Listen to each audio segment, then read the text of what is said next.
Recording in progress. Oh my, that's going to be kind of loud tonight. All right, welcome to the Village of Cottage Grove Plan Commission on Wednesday, July 15th, 2026. Placed both virtually on Zoom with the link at the top of on YouTube, or you can check us out later. It is 7 o'clock, so I will call the meeting to, it's 7:01, so I will call the meeting to order. We do have a quorum and the agenda was properly posted, so we'll stand for the Pledge of Allegiance. I pledge allegiance to the flag of the United States of America and to the republic for which it stands, one nation, under God, indivisible, with liberty and justice for all. All right, we're going to move on to number 4, public's appearances, public's opportunity to speak.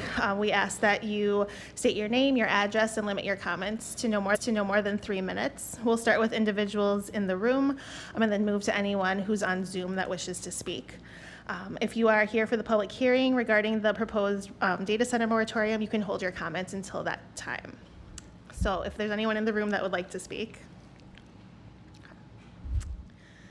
So anyone on Zoom, you can hover over the react button and use the raise hand feature and we can unmute you.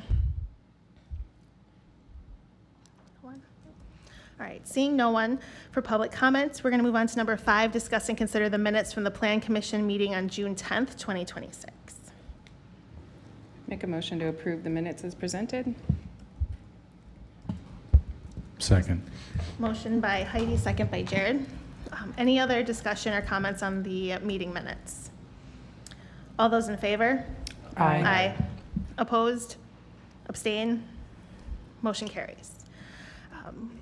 Move on to number 6, which is a public hearing. So it's 7:02, and I'll open the public hearing for the opportunity to provide input regarding a proposed 18-month moratorium on the data center development in the Village of Cottage Grove. This is something that we have discussed the last at a previous meeting, and also got feedback from the village board. And so that moratorium is linked as a resolution, and it's the PDF in the agenda. And we do have legal counsel on Zoom if there are any other questions about it as well. If there's anyone in the room that would like to give public comments. If there's anyone on Zoom that would like to give comments. Nope. Just ask that you state your name, address, and then just push the microphone, the little guy speaking. There you go. Hello, I'm Barbara Schlafer. I do not live in the village, I live in the town. My address is 2026 Uphoff Road, and I am in favor of the moratorium. I think there's plenty of data out there, or information about data centers being harmful to the community in the way of noise, pollution, and using resources. So I would be in support of that, and I would hope that you would too. Thank you.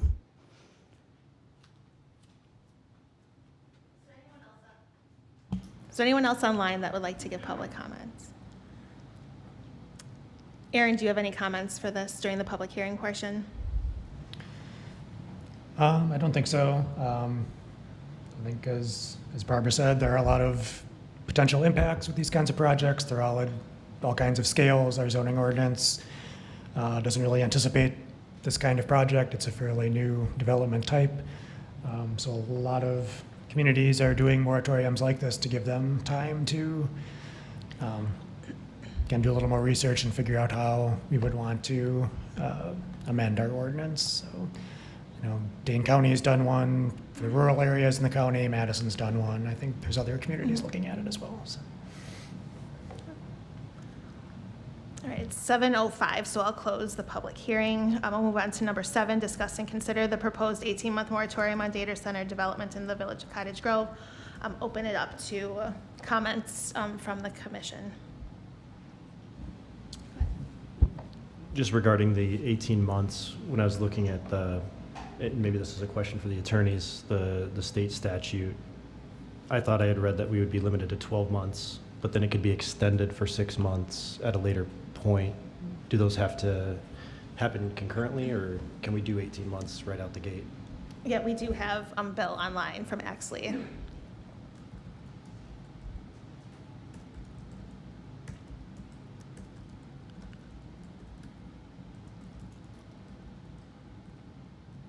Does he have ability to unmute?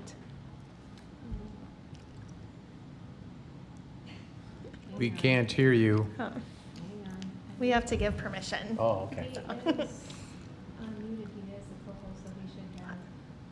There you go. Okay. Did that work okay? Yep, we can hear you. Okay, good, thank you. You're absolutely right. The statute says that it's a 12-month moratorium, can be extended for 6 additional months. I believe in talking to staff, the desire was to make it 8 months. I would, for the reasons stated, make it a 12-month moratorium with a potential extension.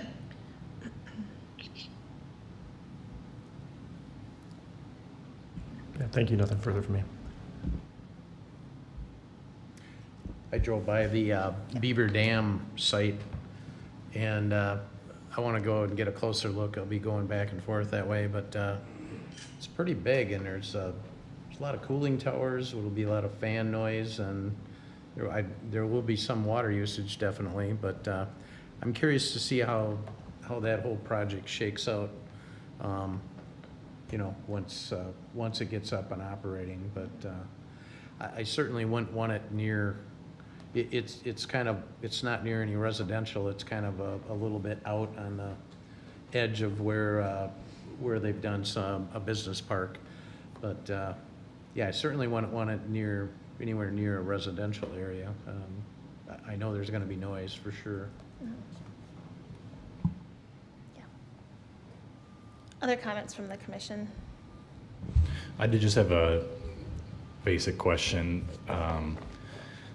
I assume it came from other documents that you read in preparing this, but I was wondering where the 10,000 square feet came from. Is that just the size that has been used and referenced in other counties? It is.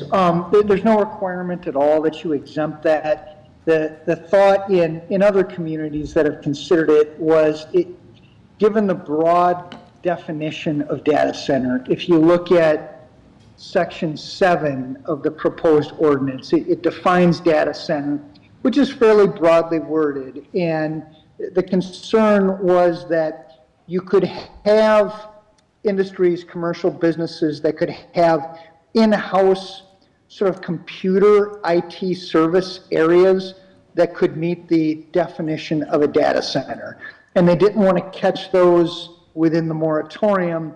So at least in several communities, the idea was we exempt 10,000 square feet in a single building because that way we're not going to inadvertently capture sort of IT operations with the idea that it shouldn't be a concern from a true commercial data center standpoint, because given the scale of these things, it's unlikely that a proposal of less than $10,000 data center would be proposed.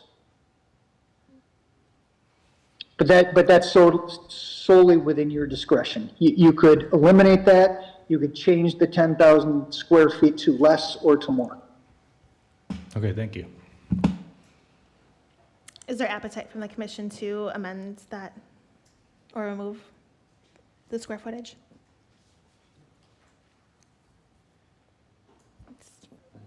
Okay, just checking. Yeah, I think that, obviously I brought this forward and I sit on I'm appointed to the Dane County Advisory Committee on Data Centers, and we haven't even gotten all the way through kind of all of our list of topics that we want to talk about. And yesterday we talked about just water usage in general and some of those guidelines and how the technology is changing. We haven't gotten to how do data centers, how do you decommission a data center? I think this is just an evolving area, and there's gonna be a lot of changes, and we need to obviously pause it here.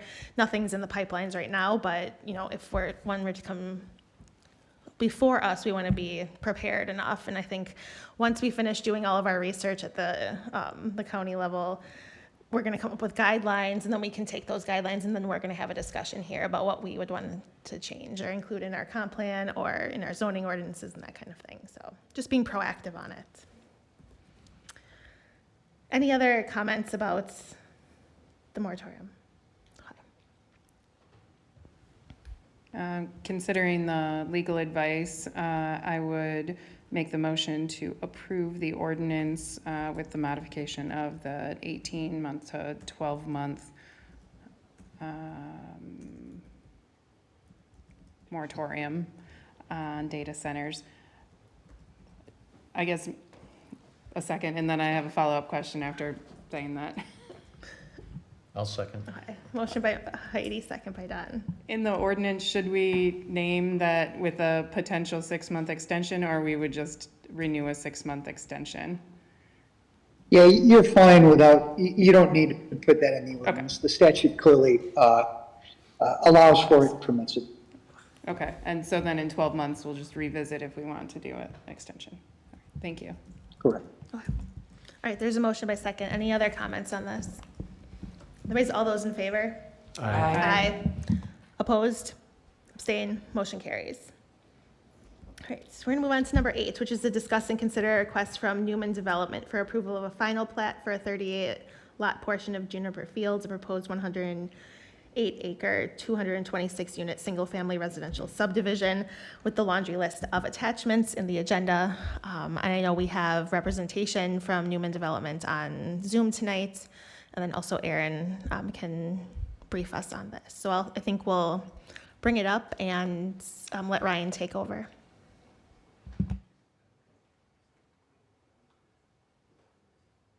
Great, thanks Cindy, thanks everyone. Yeah, Ryan Fritz, Newman Developments. I think everyone's mostly familiar with this property now. What we're proposing here is really part of the first phase. It's 36 lots, and we've advanced construction plans to a point where we're in a position to prepare the final plat for this phase. There's been a lot of good conversations between our design engineer and the village and Strand, and we're progressing those plans to a point where we're comfortable with both the comments and conditions as outlined in both reports. Hoping to break ground in the next 30 days and really excited to get started. So here for questions. Aaron, do you have anything you'd like to add? Yeah, I can just go over my staff report. So when we get to the final plat, a lot of the conditions are going to be more engineering focused, so Josh probably has more to say about it than I will, but do have a few recommended conditions here. First one, to facilitate wayfinding and emergency response, we'd recommend that the Molly Lane street name continues all the way through the cul-de-sac instead of changing to Glacial Crest Court. Based on the advice of our attorneys, we'd like to be a little bit more general with the way some of the outlots are labeled, just saying dedicated to the public as opposed to specifically for street purposes or stormwater management purposes. It just gives us a little bit more flexibility in the future. The plat references a wetland delineation that was done in November 2025. We just like to have a copy of those. There's a note on outlet 3 that I think is just kind of a stray comment that doesn't belong there. The legend in all the pages seems a little wonky. It's kind of misaligned. We just want to make sure that's corrected on all the sheets. I'd like to get copies of the covenants and property owner association documents for village review prior to recording the plat. And then we'd also like them to submit an addressing plan for review by the village and fire and EMS, again, prior to recording the plat. And then, Josh, I know you guys had a lot of detailed comments. Yeah, typically when we get to this part of the plat, right, we'll have its final drawings. You'll probably notice if you've read through some of the comments, it's a lot of just miscellaneous engineering drawings, kind of bringing the plans up to like village standards and making sure that they're building things accordingly. So I'm not going to walk through all of them. I'll maybe hit a couple high points of some things that we still, are talking about with the developer. Obviously, there's the preliminary plat, right? And we're still sorting through the preliminary plat, how stormwater is handled, some of the overflow routes, some of the utilities. And this now they're, like Aaron said and Ryan said, they're coming with just that first phase of the final drawings. We'll be able to see final drawings for each phase as they go, and they'll plat that as they go. So that's nice that they're gonna come back each time, and we can continue to work through that with the developer. Some of the high-level comments, stop sign locations have been kind of a hot topic, and markings and things like that. And we kind of stated in the letter of, as this develops and before they put up that first phase, we kind of want to look at that holistically with Public Works, the whole development, and kind of understand where those are going before they're just placed. I think a lot of time that gets lost in development as phases are going and things are just put into place and nobody really understands why. Not saying anybody's doing anything wrong, but the discussion probably should happen earlier. Same for streetlights, understanding kind of throughout how the streetlights are laid out and working with Alliant Energy as part of that. Some of the other things that are a little different is some temporary turnarounds. So at the end of some of these streets, instead of just ending with pavement on the east side, some of those will happen in later phases. Put in a little turnaround, kind of asphalt turnaround for emergency vehicles, maintenance vehicles, things like that, instead of just dead ending the road. There's a little bit of discussion on just kind of some of the town parcels and how that town parcel to the north will be given back to the village because some of the stormwater is part of that, but we have to allow a town parcel to the north to kind of connect all the way back to Cottage Grove Road for, there's a house there, Aaron, and there's also the car dealership mechanic. That's part of the town, yeah. Yeah. So notice that on the plat as well. Sidewalks, there's some sidewalks that are over 5% on new construction. We like to try to get everything under 5% for ADA compliance, so that, working through that with them. What are some other big things? A little bit of the cul-de-sac and how we're gonna connect to that at Meyer Road and making sure that that connection to Meyer Road is a good rural section. There won't be curb all the way down, and how does that look? So we're working through a little bit of the details with them on that as well. All the stormwater is met and is in accordance with the village, the county, the DNR standard. This is still in front of Dane County land and erosion control for review, so that will take place. And they'll have some comments as well, but right now, TSS removal, infiltration, all that is taking place. As part of phase one, they're building some of the stuff so that it also takes place for other phases, but they're kind of building as they go. The big thing, I think, is the TIA. That was part of the overall preliminary plat, and it's for the whole development, right? And they submitted the TIA as part of this, or a grouping with this as well. They distributed the traffic to the different intersections as we asked on N. Those taking place at School Road, North Lawn Drive, County B and Meyer, and then we had, those three are the major ones, and how they distributed traffic to all three of those. They studied them. We asked that they kind of increase some of their numbers because they counted it in the summer, and whenever you count in the summer, school's not in session, right? And usually the school trips, especially on the two main thoroughfares, N and County Road BB, obviously will increase. So there's a little bit of adjustment factor that needs to happen there, but it's still, the numbers don't show. And as you can see in the report, there's really no improvements that are needed at any of those three intersections. They do make a suggestion, and we kind of comment in our letter about the County BB, County Cottage Grove Road, and Meyer intersection, and that being at 55 miles an hour. They don't hit a threshold where they need turn lanes, they specify that in the report, but they're getting, they're getting there. That's under Dane County's jurisdiction, so we suggested, hey, and the town, right, and the village, everything kind of comes together there. Forward it to those other entities so they could reply as well. They suggest in the traffic impact analysis that as development happens and it's getting closer to build out, maybe the county wants to do a traffic study, or speed study at that location. And maybe it's reduced. It's probably a good thing to pursue over the next handful of years. And then remind me, the full build out was 8 years-ish? I think, remind us, Ryan, how many phases are there? I think you were trying to do a phase a year if it all worked out. Correct. Yeah, that'd be 8 phases then. probably full occupancy, we'll say, after 10 years. Okay, so there's some time, there. I don't think it's not something that you gotta jump on right away and there needs to be done, but I think the county will give some input on that as well, as part of their review. That's kind of a high level, but if anybody has any specific questions, we can talk about those as well. Rick? Go ahead, Rick. One other comment. So Outlot 1, basically a portion of that is supposed to be dedicated parkland. I think they're going to be submitting a revised plat to reflect that as parkland. So one of the conditions tonight would just be that the final plat is amended to show the dedicated parkland that's consistent with the preliminary plat.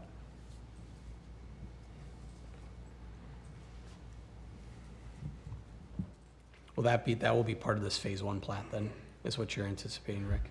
So the parkland's dedicated as part of phase 1. Yep, okay. So I don't think the lots around it will be all Sure. platted out necessarily, but the land itself is going to be dedicated as part of phase 1. Correct. Thank you, Rick. Comments or questions from the commission?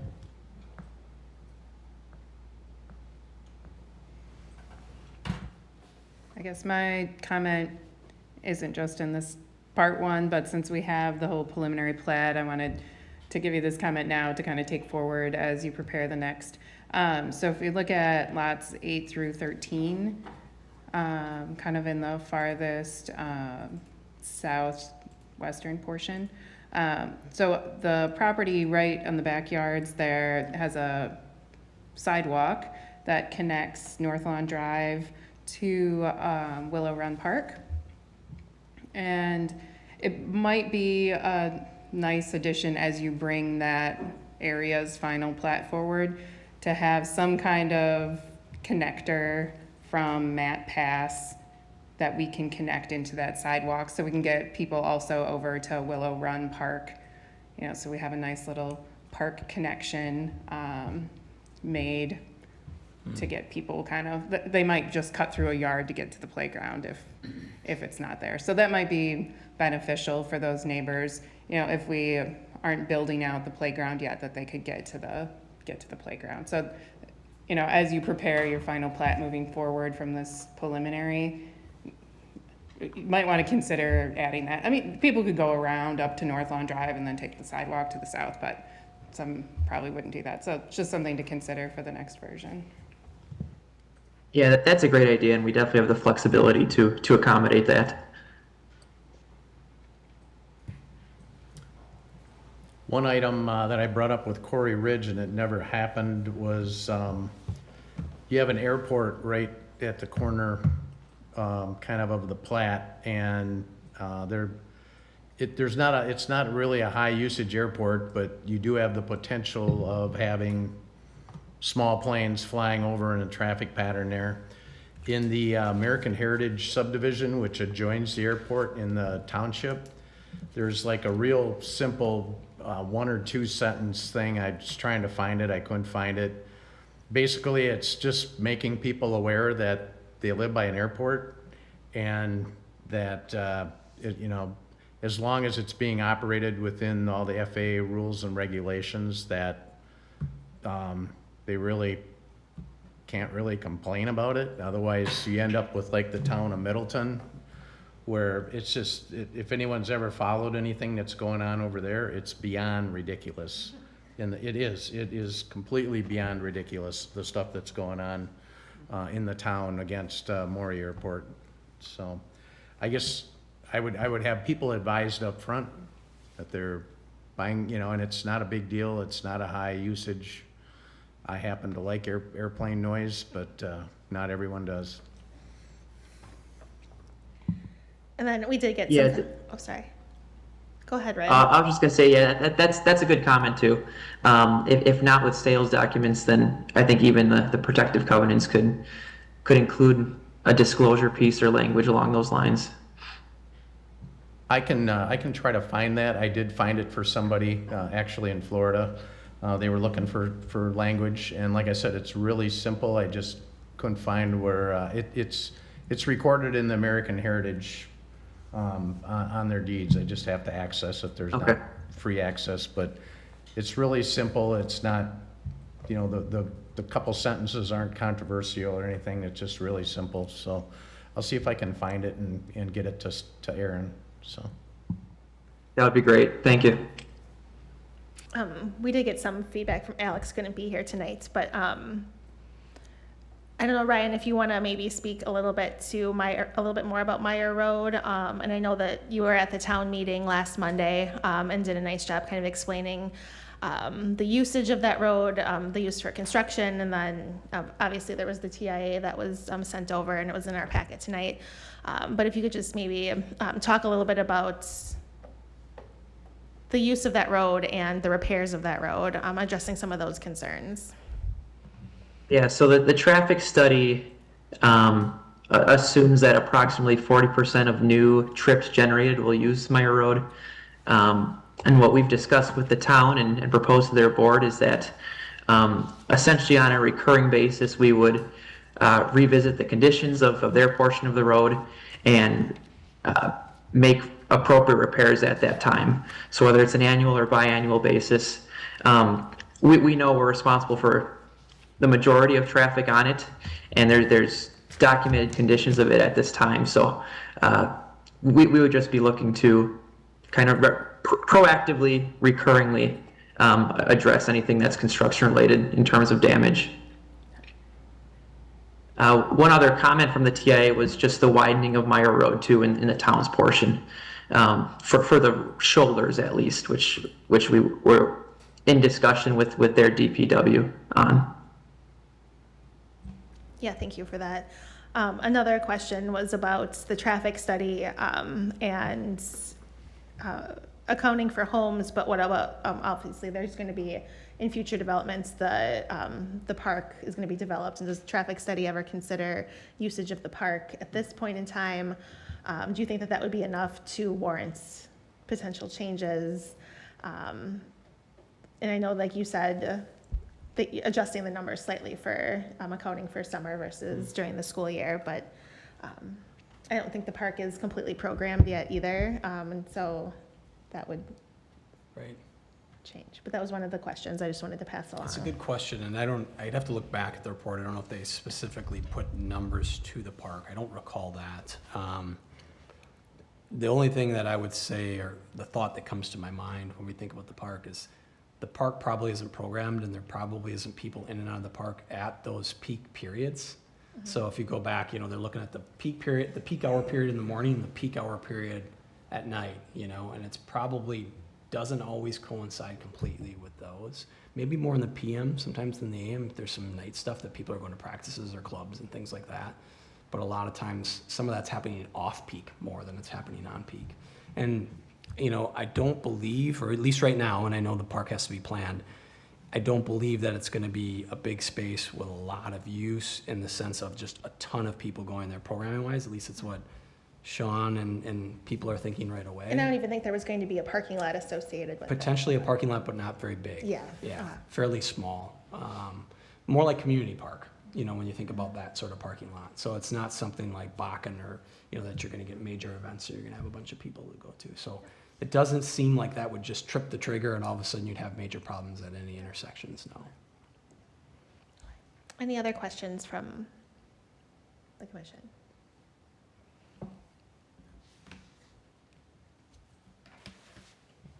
And I would make a motion to approve the final plat for a 38-lot portion of Juniper Fields, proposed 108-acre, 226-unit, single-family residential subdivision with staff conditions. I'll second that. Did you also need to have the amendment that the final parkland would be consistent with the preliminary plat? I think that's included in staff conditions. Okay. Yeah. All right, there's a motion and a second. Any other discussion? All those in favor? Aye. Opposed? Abstain? Motion carries. Number 9. Thank you, Ryan, for being here. I know you've been all over town, talking to all the different boards and commissions and committees, so appreciate it. Absolutely, thank you. All right, number 9, discuss and consider public participation plan for the village's comprehensive plan update, which has been kicked off officially. So this is per state statute a required step in the process. We have to have a written public participation plan that lets the public know when they'll have chances to have some input. So Grafe is the consultant that the village hired. They put this together, but it basically follows the scope of services that we put in the RFP. Range of different opportunities. They're putting a survey together. We'll have a few smaller group sessions. We'll have a public open house. They're going to come to a community event, most likely community night out. Seems like it'll work in the schedule the best. There'll be a design charrette for the redevelopment area around NNBB. They've put together a website that will be linking on our website probably this week yet. So lots of opportunities for people to get involved. And this committee will be the group that's going to be working with the consultants. So they'll be here a few times during the process as well. So 1,000,000 years ago, Dane County Comprehensive Planning helped us do our comprehensive plan. That was before we had a planner or anything. And we actually had a Saturday meeting, or like open house type thing, where it was right here. They had a whole bunch of different tables, and they basically had it so, you know, there was some guidance, you know, what do you want to see? You know, there was some canned questions to get discussion going, and people were in smaller groups, round table groups. And of all people, Alliant Energy actually had people that volunteered, or they sent people to help be facilitators for free. And we got a lot out of that. Because a lot of times, and it was a different era too. I mean, there's more technology now, but because this was a long time ago. But people, you know, they may not want to get up in front of a whole big group or committee, but when you got them in a round table in a smaller group, then you got a lot more out of them. And I felt that we got a lot of good input for the people that came and gave their input in those small groups. And then everything was collaborated, but it's just, I'm just throwing that out there. You know, it worked back then, and it gave some really good feedback. Yeah, I would expect a public open house to be something along those lines. That's a big reason why we hired a consultant this time around, to be a little more innovative and broader with our public participation. There's only so much I can do as one person in that regard. So yeah, I think we'll have some fun stuff planned for that. Is there a plan to have the survey in different modes, like obviously online, but will there be options to take paper surveys? Will there be QR codes available? Is it going to be in Spanish? Yeah, I'm meeting with the consultant tomorrow to discuss some of those details. It's usually pretty easy to have some paper copies available here and at the MSB for people to use. We hadn't talked about translating it. I know we did that for the housing chapter survey. So we could definitely look into what the cost of that would be. Yeah. I think it might be a good ad. Yeah. Other comments on the comp plan? I guess I just really appreciate that we have a plan in place that lists a number of different ways that people will be able to participate. And yeah, website information. I think that it'll be important to make sure the public knows how they can have their voice heard and different ways. So different people that are more comfortable, you know, taking a survey versus you know, community event where it's more informal versus open house. So I think there's a lot of different ways for different types of people to become involved. So I appreciate having this all set out up front. I can see why it's a requirement, so that makes a lot of sense. Yep. I would make a motion to approve the public participation plan for the village's comprehensive plan update as presented. Second. All right, motion and a second. Any other comments on the plan? All those in favor? Opposed? Abstain? Motion carries. All right. Continued discussion of a potential ordinance amendment related to the use of bird safety glazing in future buildings. So if you remember, we had a presentation by Monona Grove High School student Ellie Meng, and kind of bringing back, additional examples for the commission to consider. Yeah, so the staff report has the Madison ordinance attached to it and the Middleton ordinance. They're formatted different, but the substance of both ordinances is basically identical. We also have a link here to the American Bird Conservancy's list of ordinances. There's many communities around the country that have done various versions of this. They also have a model ordinance that was also included in the staff report. That's a lot stricter than what was implemented in Madison or Middleton. It's basically all glass has to be the bird safety glass, as opposed to having limits on the building sizes and percentages of the glass and things like that. But I think given that these Dane County communities have already kind of set this precedent, and I think developers and architects are kind of getting used to it with it being in place in Madison, this would be a good format to follow. Whether we follow it exactly or not, we can tweak it however we would want to. And I don't think it hasn't impeded development in these communities either. Because I know maybe that was one of. Yeah, Go ahead. You can- I was going to say, I reached out to Middleton. I haven't heard back from them Okay. yet, but later in the process, we'll get that input. So I have run into this in another community. I mean, the bird safe glass does add cost to the project. And in a TIF district, you would likely see that being part of their TIF request ask of saying like, well, we have, an extra, I don't remember what the actual cost was for the last building I saw it on. It was like a $20,000-$30,000 difference in the bird safe glass, but it was a lot of glass. So you will probably see it in TIF requests for commercial buildings. The Madison ordinance, it was challenged in court. The Court of Appeals upheld it as a valid zoning ordinance. Developers basically said, well, this is a restriction that's governed by the commercial dwelling code, but the court said zoning authority is a separate authority that you can exercise this under, so they upheld it as a zoning ordinance. So this format is the right way to do it, I guess, according to the case law, but there is that added cost. It's just how you go about sort of addressing that.